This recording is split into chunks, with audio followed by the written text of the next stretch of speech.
Hello दोस्तों, welcome to our YouTube channel Nanak education point. आज आपके को बताएंगे बिजनेस लॉ के इम्पोर्टेंट क्वेश्चंस। मेरा नाम है नीतीश अरोड़ा, एडवोकेट। और आज शुरू करते हैं पहले क्वेश्चन से, जो है contract, contract of guarantee and contract of indemnity and it's type of contracts. Contract क्या है? सबसे पहले तो जानते हैं कॉन्ट्रैक्ट होता क्या है। Contract means an agreement which is enforceable by law, जो कि लॉ के अकॉर्डिंग इन्फोर्स हो सके वही कॉन्ट्रैक्ट कहलाएगा। इन case of contract each party is legally bound by the promise made by him. A contract or an obligation to perform a promise may arise in following ways: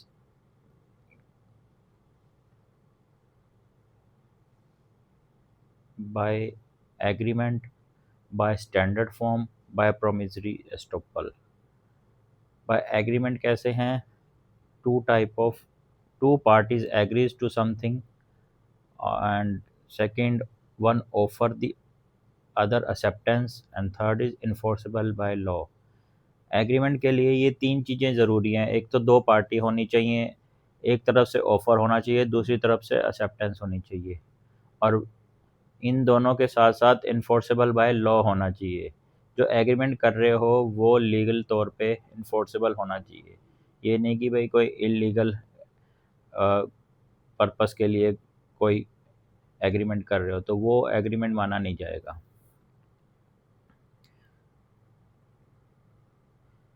by standard, अब second है by standard. Standard क्या होता है? By standard होता है enter into a large number, जो एक large community के लिए, large numbers of people, large number of persons जिनके लिए बनाया गया है, जो पहले से ही प्रिपेयर्ड होता है, बना रखा होता है, प्री ड्राफ्टेड होता है एक पार्टी की तरफ से, और उसमें नेगोशिएशन नहीं हो सकती इंडिविजुअली। जैसे कि रेलवे, इंश्योरेंस, बैंक, इनमें ऑलरेडी वन पार्टी होती है। बैंक ने अपनी एक फॉर्मेट बना रखा है, और उसके अकॉर्डिंग ही अगर आपने जैसे ट्रेन की टिकट ली है तो वो उसमें आपको ये इश्यूज़ करने की बारगेनिंग नहीं होती कि भाई ऐसे होना चाहिए, वैसे होना चाहिए। वो ऑलरेडी बना रखा है, बस आपको उस पर एक्सेप्ट करना है पैसे दे के। ऐसे इंश्योरेंस में भी ऑलरेडी पॉलिसी बना रखी है, आपने लेनी है नहीं लेनी वो है सीधी भाई पहले से ही प्री ड्राफ्टेड होती है। बैंकिंग का भी ऐसे ही है, सेम।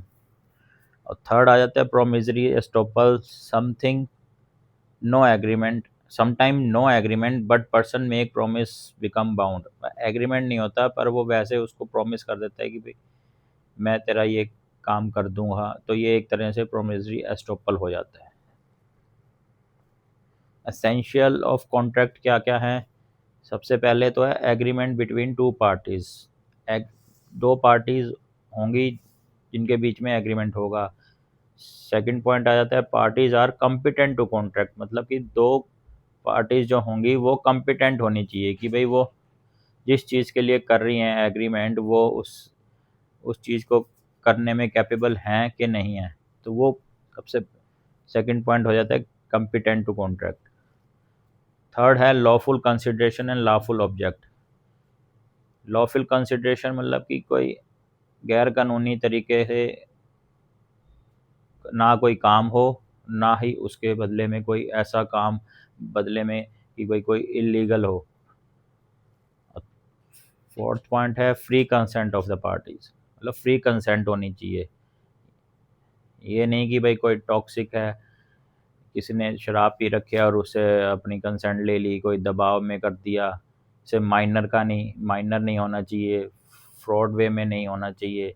किसी को झूठ बोल के उसकी कंसेंट ले ली तो वो एग्रीमेंट नहीं माना जाएगा। और फिफ्थ है not expressly declare to be void. जैसे कि mistake of facts, mistake of identity of parties, ये फिफ्थ पॉइंट हो जाएगा। ठीक है, अब आ जाते हैं contract of guarantee. Contract of guarantee क्या है? Is a contract to perform the promise और discharge the liability of third person in case of his default. मतलब एक थर्ड पर्सन जो है वो उसकी लायबिलिटी ले लेगा कि भाई ये नहीं करेगा तो मैं जिम्मेवार होऊंगा, अगर ये प्रॉमिस परफॉर्म नहीं करेगा तो मैं उसके लिए लायबल रहूंगा। तो वो होता है contract of guarantee.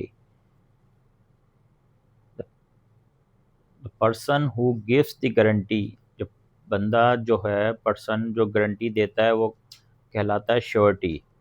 The person in respect of whose default the guarantee is given is called the principal debtor। जिसके लिए गारंटी लेता है वो प्रिंसिपल डेप्टर होता है। और the person to whom the guarantee is given is called the creditor। जिसको guarantee देता है वो क्रेडिटर होता है। गारंटी आइदर ओरली भी हो सकती है और रिटर्न भी हो सकती है। जैसे बैंक में कोई लोन लेता है तो बैंक एक गारंटर एग्रीमेंट करवाता है कि भाई उसकी जगह अगर वो पैसे नहीं दे पाएगा तो हम उस थर्ड पर्सन से पैसे लेंगे। ठीक है, अब आ जाते हैं फीचर्स ऑफ गारंटी क्या क्या हैं। कॉन्ट्रैक्ट ऑफ गारंटी के फीचर्स हैं आइदर ओरली और इन राइटिंग। सेकंड, प्रिंसिपल डेप्ट। Third, benefit to the principal debtor is sufficient consideration. Fourth, consent of the surety should not have been obtained by misrepresentation or concealment। Surety को clear होना चाहिए, उसको पता होना चाहिए, ना कि उसको झूठ बोल के उसकी गारंटी ली जाए। 4 पॉइंट हो गए ये कॉन्ट्रैक्ट ऑफ गारंटी के। अब आ जाते हैं contract of indemnity. Contract of indemnity क्या है? A contract by which one party promises to save the other from loss caused to him by the conduct of the promiser himself or by conduct of any other person।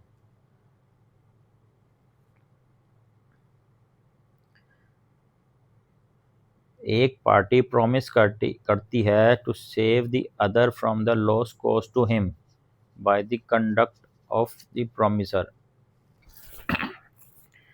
The person who promises to indemnify is known as indemnifier, and the person in whose favor such a promise is made is known as indemnity holder। अब इसमें indemnifier कौन होता है? जैसे कि example ले लेते हैं, ए ने गुड्स डिलीवर करने हैं बी को, और जो गुड्स डिलीवर करने हैं ए ने इंश्योरेंस करा रखा है सी से कि अगर गुड्स रास्ते में कहीं ख़राब हो जाएं, कुछ हो जाए, डैमेज हो जाए, तो उसकी भरपाई इंश्योरेंस करेगी, सी करेगा। तो वो सी क्या है? यहाँ इंडेमनिफायर है। और ए कौन है? Indemnity holder. और ऐसे ही ऑन कंडक्ट कैसे हो सकता है? जैसे वो अपनी किसी रोड पे वो खुद जा रहा है बाइक पे और एक्सीडेंट हो जाए, तो एक्सीडेंट हो जाएगा, वो थर्ड पर्सन की वजह से हुआ है और वो अकेला जा रहा था, तो उसको इंडेमनिटी फाई कौन करेगा? इंश्योरेंस करेगी, क्योंकि उसने उसके साथ एग्रीमेंट कर रखा है। ठीक है, अब आ जाते हैं difference between contract of indemnity and contract of guarantee. Contract of indemnity में 2 पार्टीज होती हैं, कॉन्ट्रैक्ट ऑफ गारंटी में 3 पार्टीज होती हैं। कॉन्ट्रैक्ट ऑफ इंडेमनिटी में 1 कॉन्ट्रैक्ट होता है और गारंटी में 3 कॉन्ट्रैक्ट होते हैं। इंडेमनिटी में protect the promisee against some loss, और कॉन्ट्रैक्ट ऑफ गारंटी में सिक्योरिटी ऑफ क्रेडिटर। फोर्थ है liability of indemnity is primary. और कॉन्ट्रैक्ट ऑफ गारंटी में liability of surety is secondary.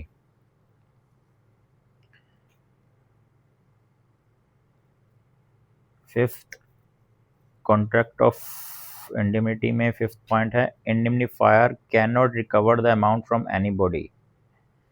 Insurance company claim देने के बाद रिकवर नहीं करती ना, तो इसी तरह ये इंडेमनिफायर होगी ना, indemnifier can not recover the amount from the any body. और कॉन्ट्रैक्ट ऑफ गारंटी में surety step into the shoes of creditor. Surety bank को पेमेंट दे देता है, लेकिन अब बैंक के जो राइट्स हैं वो श्योरिटी के पास आ जाते हैं। वो श्योरिटी उस प्रिंसिपल डेप्टर से रिकवर कर सकता है अपने, तो इसीलिए step into the shoes of creditor. अब वो उससे क्लेम कर सकता है पैसे। अब आ जाते हैं सेल और एग्रीमेंट टू सेल में क्या डिफरेंस होता है। सेल जो होती है, goods pass to the buyer immediately, मतलब गुड्स जो सेल करे वो उसी टाइमली उसके पोजेशन से बायर के पोजेशन में आ गए। और एग्रीमेंट टू सेल में goods pass subsequent to make contract at later time, मतलब वो उसी टाइम नहीं होता, लेकिन कुछ टाइम बाद गुड्स पास होते हैं।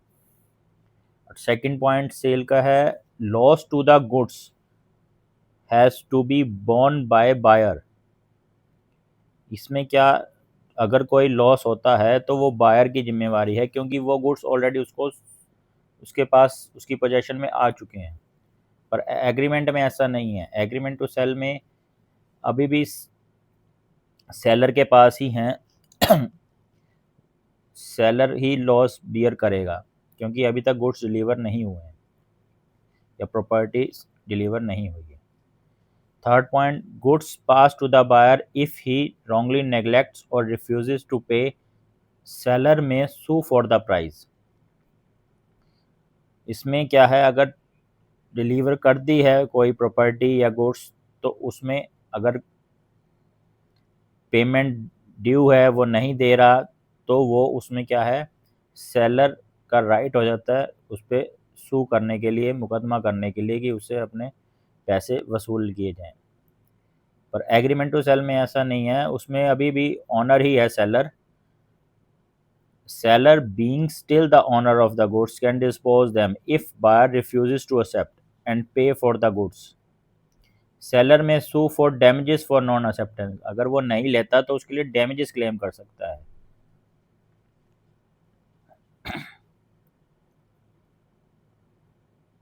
और फोर्थ है एग्जीक्यूटेड कॉन्ट्रैक्ट। इसमें क्या है, एग्जीक्यूट हो चुका है, इसीलिए एग्जीक्यूटेड कॉन्ट्रैक्ट कहलाएगा।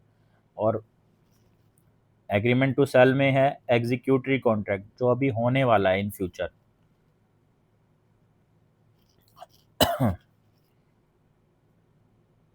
एक सेल में है फिफ्थ पॉइंट राइट इन रिम, मतलब कि भाई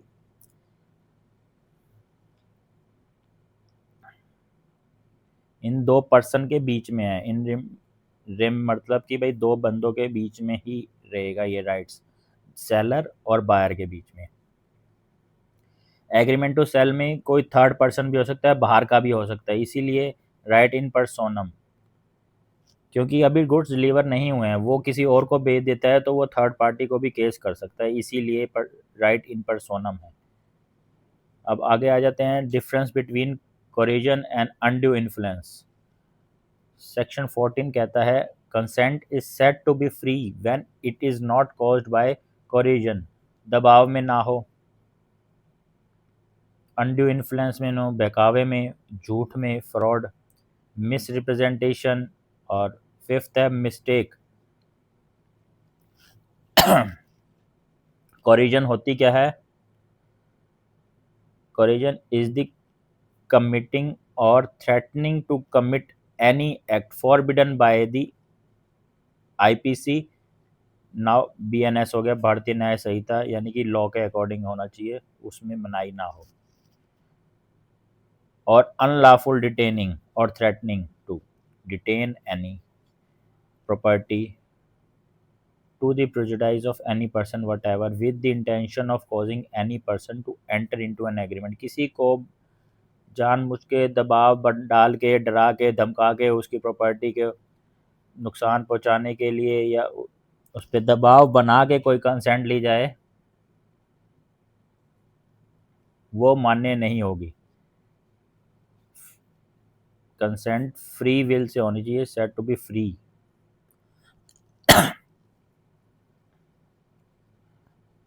असेंशियल क्या है? एक्ट फॉरबिडन बाय लॉ, कानूनी तौर पे वो उसमें मनाही हो। Example, A threaten to shoot B if B does not agree to sell his property to ए।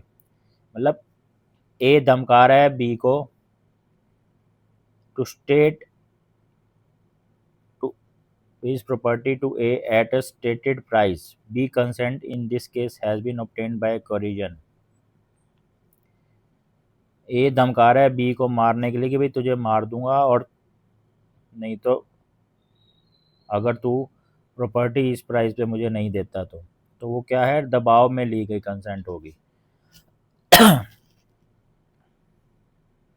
अब सेकंड असेंशियल है अनलॉफुल डिटेनिंग ऑफ प्रॉपर्टी। किसी की प्रॉपर्टी को कब्जा लिया और उससे दबाव में अपने फेवर में कंसेंट ले ली, वो भी मान्य नहीं है।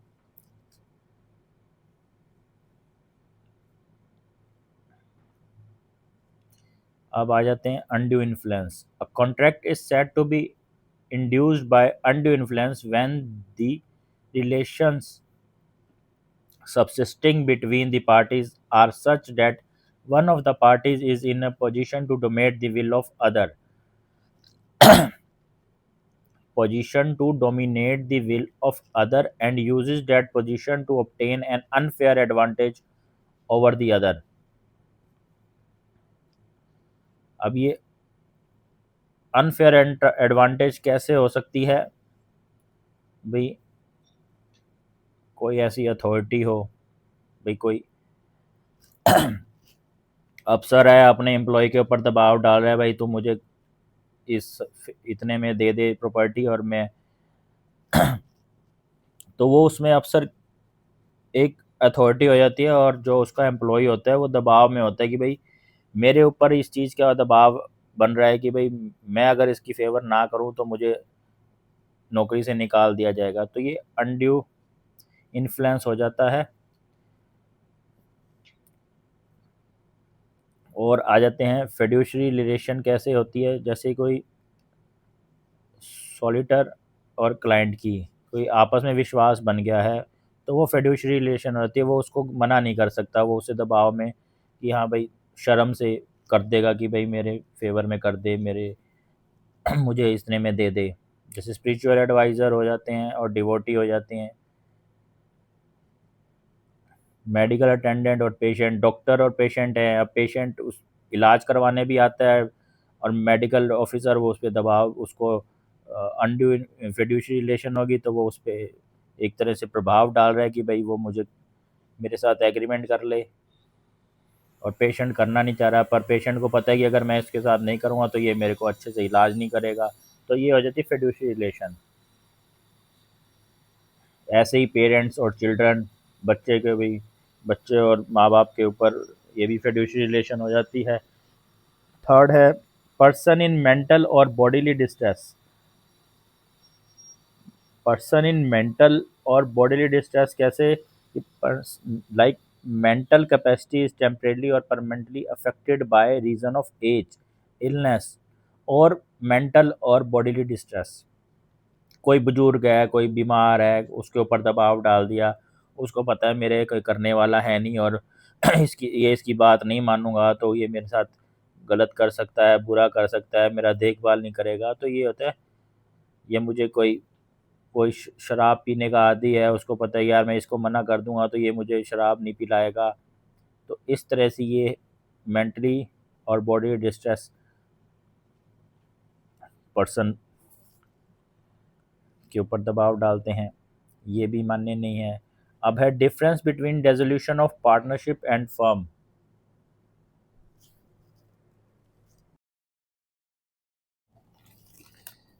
Difference between dissolution of partnership and firm. Dissolution of firm कैसे भी हो सकती है, डिफरेंस, दोनों में डिफरेंस जानते हैं। सबसे पहले है termination of partnership relation among partners, मतलब कि पार्टनर्स के बीच में पार्टनर्स का टर्मिनेशन हो रखा है, पार्टनरशिप फार्म का नहीं। और उसमें क्या है, बिजनेस डेसोल्यूशन ऑफ फार्म में क्या है, बिजनेस ही सेटल हो रहा है, वाइंड अप हो रहा है कंप्लीटली। और सेटलमेंट्स ऑफ अकाउंट्स बिल्कुल कंप्लीट बिजनेस को वाइंड अप कर रहे हैं। और पार्टनरशिप में क्या है, can happen without ending firm, इसमें फार्म को बंद करने की जरूरत नहीं है। और बाकी जो पार्टनर्स हैं वो कंटिन्यू रह सकते हैं इसमें, लेकिन फार्म में ऐसा नहीं है, वो कम्प्लीटली एग्जिस्ट हो जाती है, एंटायरली फार्म बंद हो जाती है। थर्ड पॉइंट है, बिजनेस में continue with remaining partners. Resolution of partnership में क्या है, बिजनेस कंटिन्यू रहता है बाकी पार्टनर्स के साथ, और फार्म में बिजनेस बंद हो जाता है कम्प्लीटली। फोर्थ पॉइंट है, one partner retire but firm continue. वो सेम है कि भाई पार्टनर्स, एक पार्टनर जा रहा है, एक जा रहा है, दो जा रहा है, पाँच छः हैं, एक जा रहा है, दो जा रहा है, तो उससे फार्म बंद नहीं होगी, बाकी पार्टनर्स अपना काम करते रहेंगे, फार्म चलती रहेगी। और फार्म रेजोल्यूशन जो फार्म में क्या है, वो चाहे वो फर्म बंद हो गई है कम्प्लीटली, हो चाहे बैंकरप्ट हो गया, लिक्विडेट हो गया, उसमें कोई पार्टनर्स अपना अलग से नहीं चला सकता, वो कम्प्लीटली ही बंद हो जाती है। चाहे एक हो, चाहे दो हो, चाहे 10 पार्टनर्स हों, वो फर्म ही बंद होगी जिन वजह से वो पार्टनर्स बने थे। तो ये डिफरेंसेस हैं मेन, ठीक है।